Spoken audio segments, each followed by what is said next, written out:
ఈరోజు నేను 600 గ్రామ్స్తో కైమా చేస్తున్నానండి. ఇదిగో కైమా. దానికి కావలసిన పదార్థాలు వచ్చి ఉల్లిపాయలు, ఒక 6 ఉల్లిపాయలు కట్ చేశాను.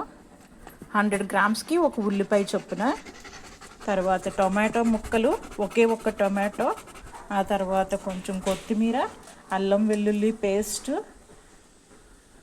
కారం, ఉప్పు, పసుపు, ఆయిల్. పసుపు వేసానండి కొంచెం. ఇప్పుడు కొంచెం ఆయిల్ వేసుకుంటానండి దీంట్లో. కొద్దిగా కొంచెం ఆయిల్.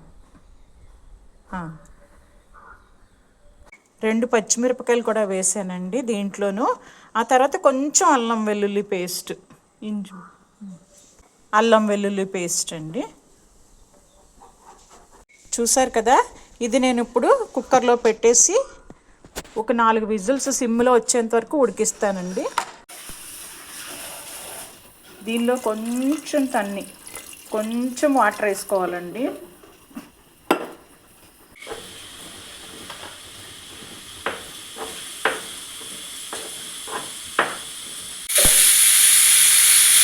ఇలాగే 4 విజిల్స్ రానివ్వండి చిన్న మంట మీద.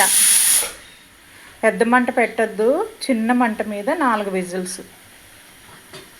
తర్వాత ఫోర్స్గా ఓపెన్ చేయొద్దండి, దానంతట అది ఓపెన్ అయ్యేంత వరకు వెయిట్ చేయండి. మన కైమా ఉడికిపోయిందండి, నేను ఆఫ్ చేస్తాను. కానీ ఫోర్స్గా వాటర్ కింద పెట్టి లేకపోతే మామూలుగా లాగి చెయ్యొద్దండి.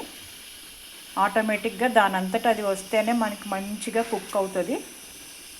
ఆ లోపు వేరే పని చేసుకుందాం.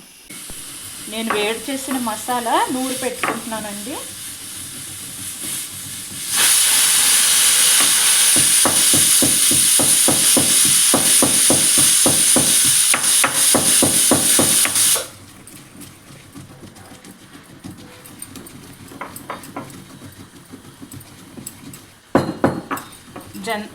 దంచి చేసుకుంటే ఇంకా టేస్ట్ ఉంటుందండి మిక్సీలో కంటే. కొంచెం మసాలా.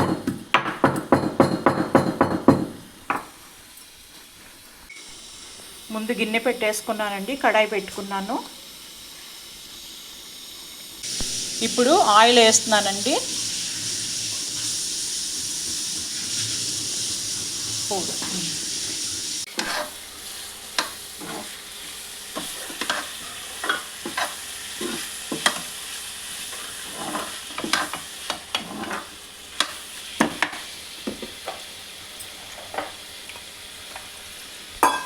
తర్వాత టేస్ట్కి సరిపడా సాల్ట్. ఆల్రెడీ నేను మటన్లో కూడా కొద్దిగా వేసానండి ఉడికించడానికి కుక్కర్లో. కొంచెం సాల్ట్.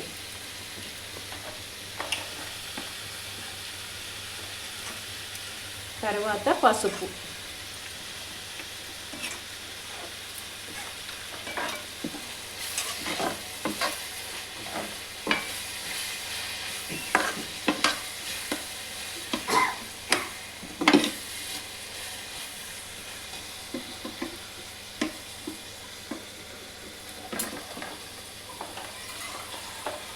తర్వాత అల్లం వెల్లుల్లి పేస్ట్. కుక్కర్లో కూడా కొద్దిగా వేసానండి, కొంచెం ఇందులో.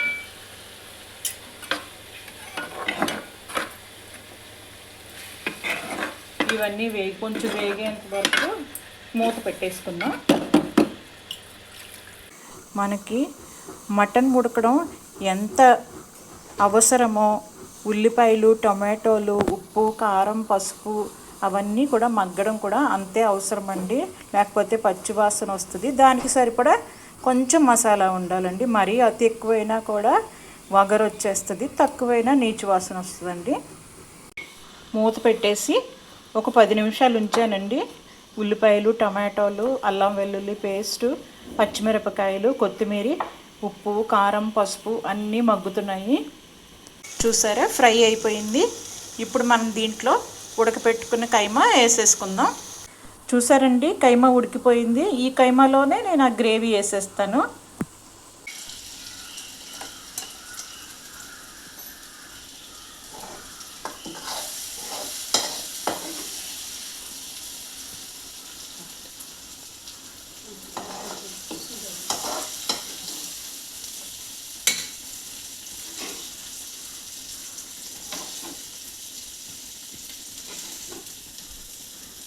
ఆ ఫ్రై అయిపోయిన గ్రేవీ అంతా ఈ ఉడికిన కైమాలో వేసుకుంటున్నానండి. చూసారండి, ఇది కలిపి ఇందులో ఉప్పు కారం పసుపు అంతా సరిపోయిందో లేదో ఇప్పుడు చూస్తాను మళ్ళీను. ఇదేంటి ఈవిడ ఇంగ్రీడియంట్స్ ప్లేట్లో మజ్జిగ ఉంది అని చూస్తున్నారా? మజ్జిగ నేను అందులో వేయనండి. నేను వంట చేసే మధ్యలో మజ్జిగ తాగుతాను, మీరు కూడా తాగండి. చాలా వేడి స్టార్ట్ అయ్యింది కదా. మూత పెట్టి దగ్గరకు అయ్యేంత వరకు ఉడికిస్తున్నానండి. చూసారా అండి, ఉడుకుతుంది. ఇందులో ఉన్న వాటర్ అంతా దగ్గర అయ్యేంత వరకు ఉడికించుకోవాలండి. ఉడికించుకొని మసాలా వేసుకోవాలి, ముందుగా వేయకూడదు. నేను నూరు పెట్టుకున్న మసాలా ఎప్పుడు వేస్తానో చూపిస్తాను, కానీ వాటర్ కొంచెం దగ్గర అవ్వాలండి, లేకపోతే ఆ వాటర్లో నీసు వాసన వస్తుంది. కీమా కర్రీ రెడీ అయిపోయింది. ఇప్పుడు కొత్తిమీర చల్లుకుంటే అయిపోతుందండి. తయారు చేసి పెట్టుకున్న పొడి మసాలా వేసేసుకున్నానండి. తర్వాత కొత్తిమీర కూడా వేసేసుకున్నాను. అయిపోయిందండి.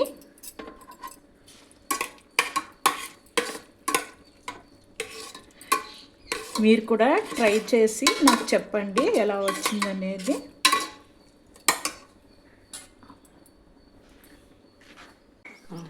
మసాలాలు తయారు చేసి పెట్టుకున్న మసాలాలన్నీ పొడి ఇందులో వేసేస్తున్నానండి.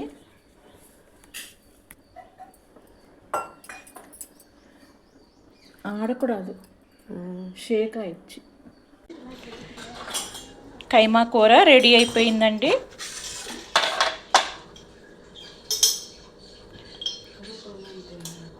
చూశారు కదా, మీరు కూడా తయారు చేసి ఎలా ఉందో చెప్పండి.